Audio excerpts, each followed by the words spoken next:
Hey everybody, welcome to the GMG Review. Today I'm taking a look at Rulebook Tabs. These were kindly sent along as complimentary review copies by Rulebook Tabs. And I saw these for the first time in Mike Lowden's Blood Bowl official rules rulebook. Now, what these are, I don't think a company could have a more specifically what it does on the tin name.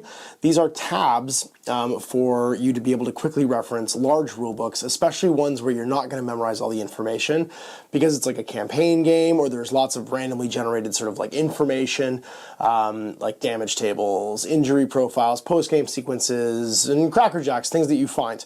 So you're flipping your rulebook all the time looking for the same or different sections of information. Now, these were run as a Kickstarter, and they are available for tons of different games, but they were kindly sent for Blood Bowl and for Necromunda, as this is the other game that I'm constantly referencing different sections of the rulebook. And they're available for all different things. So the core rulebook one I've already put in, but they have them for all of the house books, the Ash Waste rulebook, the Book of Ruin, the Book of the Outlands, the Book of Peril, and the Book of the Outcast. So no matter what rulebook you're looking for, these affordable little tabs will allow you to like create basically a quick and easy way of referencing stuff. So I've already tabbed one so you can see it and see how I've gone about doing it. And the website does have a handy go-to like PDF for each of the rulebooks, suggesting the pages to put them on, so they're nice and they're in scale.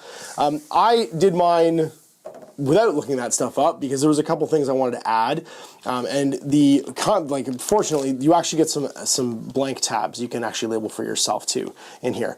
The new Necromunda rulebook, the core book, is slightly different from the one that these are made for, which was the original rulebook. So there's no skirmish section, and I decided I also wanted to be able to quickly flip to the post-game, the end phase, and the post-game sequence. But everything else was perfect.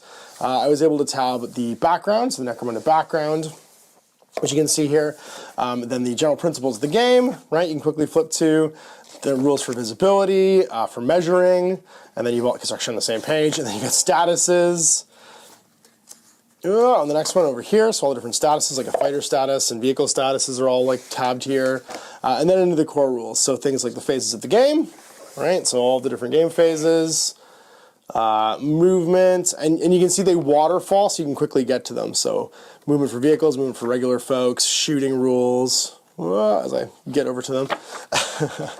And then terrain rules, close combat, resolving hits, and then all your primary sections, so like the rules for Psychers in the Underhive, the Dominion rules for the campaign system, the scenario rules, and then on top of that, the arbitrator tools for like the cool arbitrator stuff, all your skills tables, all your weapon tables, and then instead of saying weapon profiles, I put that in the traits section so I can quickly get to traits. Now the two things that there wasn't a tab for was the end phase and the post game sequence, but I tabbed them as well so I can quickly get to them. And that was it. My hardcover rulebook now perfectly tabbed. Now what was cool about these is taking them on and putting them on, back on didn't seem to actually reduce the stickiness to them, and every time I've opened this up so far, I haven't had any problem with them coming off. Like if I just sort of put my finger in and slide along them, it actually pushes them back down, and they stay nicely adhered. I also like that they're done in a way that makes the book, like it matches the color scheme of the book, right? So it doesn't look obtrusive when I look at it on the side. It looks like it matches the actual sort of like design aesthetic of the rulebook itself, which I thought was kind of cool. So I wanted to show you one complete, and now we're gonna actually follow the instructions to tab with the official rules my rulebook for Blood Bowl. You've got sets here for Death Zone as well, both the 2021 and 22 Almanacs and Dungeon Bowl on top of that. So lots of additional content can be tabbed to with these little tabs. And we're gonna go and pull up the PDF and find out where we're gonna put in the official rules. So it looks like we're going to start with low to high. So it starts with turnover on page 23. And we'll start at the top. So page 23, we're going to go to the turnover rules. What happens when there's a turnover? And that's the general principle. So there we go. So first one, turnover right at the top. And notice they match the color section that they're in, which is pretty cool too. Then 25 is the ball, rules for the ball. And what I like to do is put the last one down so I can kind of line them up. Although I think the instructions were giving me back to front So maybe I'll go back and do that and see if that works better. Because I'm going front to back. Actually, it probably is easier if I go back to front because then I can see the previous one. Let's try that. 129 is star players. I'm going to assume the person that wrote this is actually smarter than me and knows how to do this properly. So if it starts with star players at the bottom, maybe that will make this go easier. So let's go to the bottom and do star players. I'm betting I was doing this on hard mode when this is going to be way easier because I'll be able to line them up next to each other. Then it goes 105 is teams. So I turn to page 105, it's the beginning of the team section. Yeah, this is definitely the right way to do it. So learn from me, don't do what Ash does, ever. Teams is next.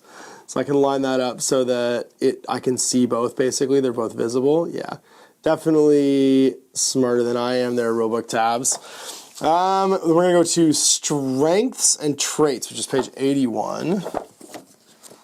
I see what they were doing now. I tried to outsmart them, but they outsmarted me.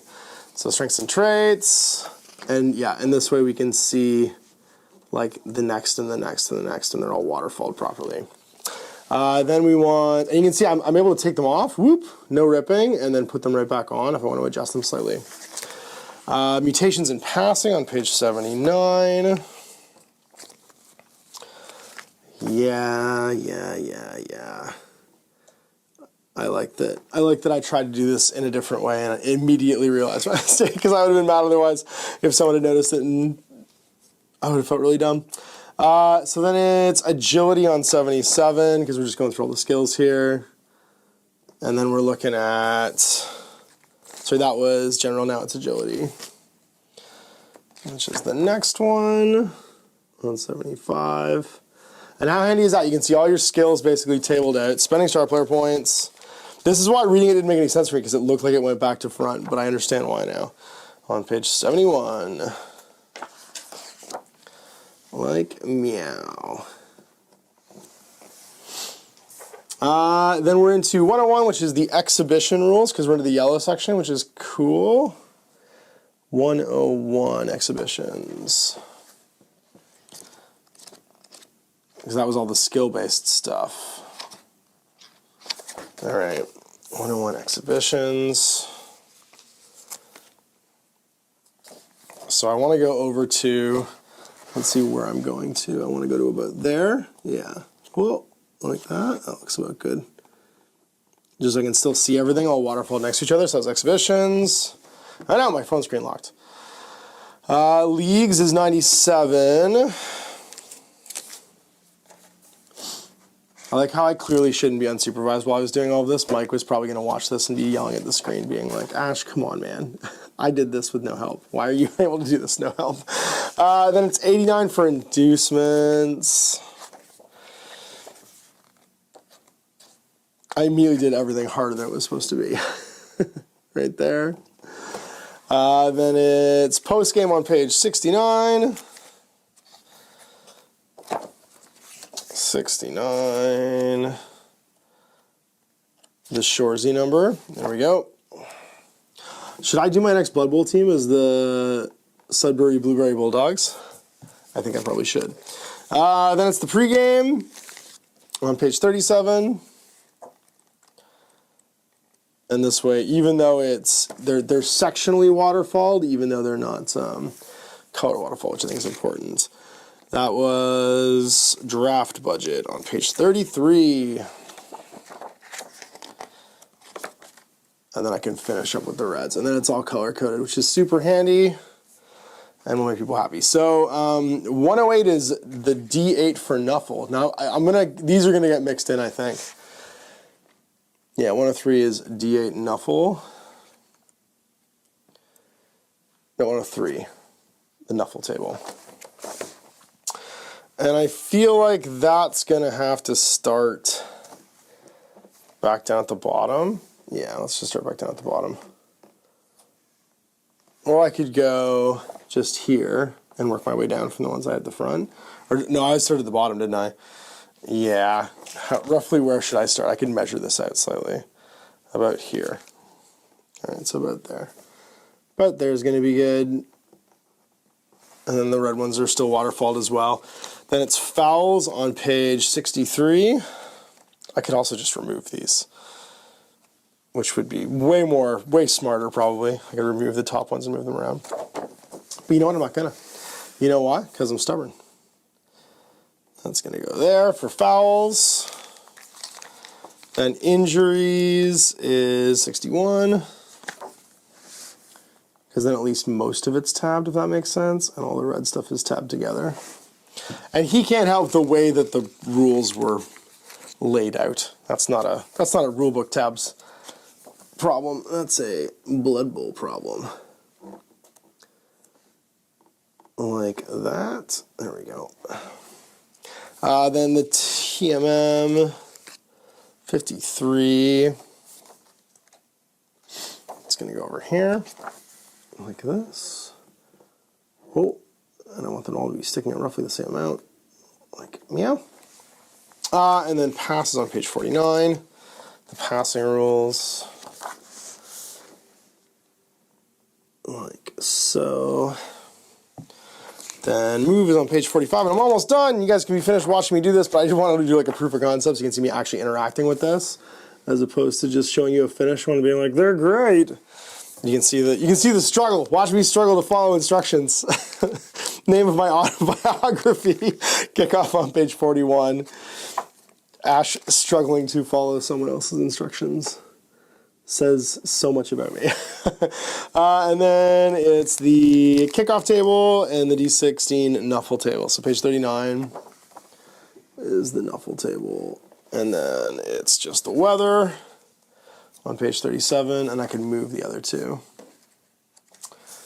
That'll be, oh, so the pregame and that are basically together. So I can go like this and then put this one next to it because they're on the same page.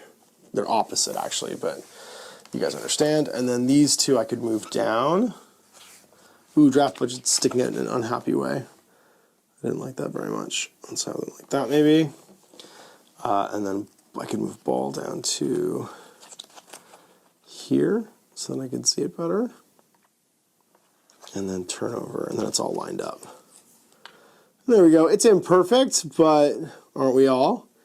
And it's all tabbed now. So there we go. So there is my Blood Bowl rulebook. In, I don't know, I struggled through, what, like 10, 15 minutes. And I might line them up a little bit better, make them a little bit straighter, because I'm trying to do that sideways. Obviously, you guys can see the ball. But if I quickly need to find something now, like the kickoff table, or the weather table, I just go, bam, and there it is. The weather table. I go, here, let's see who's kicking off. Kickoff table, boom. And I don't have to look around anymore and be like, what does my mutation do? Boo, boo, boo, and the passing skills. It's all just right here. I love this idea. I love that they match the general color scheme. That's a scratch. Oh man, it's gonna make me mad. They match the general color scheme of the products that they're going into. And I just think it's a smart idea. Like anything that gives you more time focusing on the game you're playing and less time focusing on the rules, in my mind, is a quality product. So yeah, so two thumbs, would recommend. We'll line these up better so that they don't look so janky in a minute. And yeah, and my patrons, he's kindly offered a discount code for the next 2 weeks. So if you guys were looking to grab some tabs for your rulebooks and you're on my Patreon, it will be in the description for the video on there, which means it'll be locked on Patreon, be of course live here on YouTube. And I'll see you guys for more GMG reviews. Until next time, I'm Ash at Wargaming.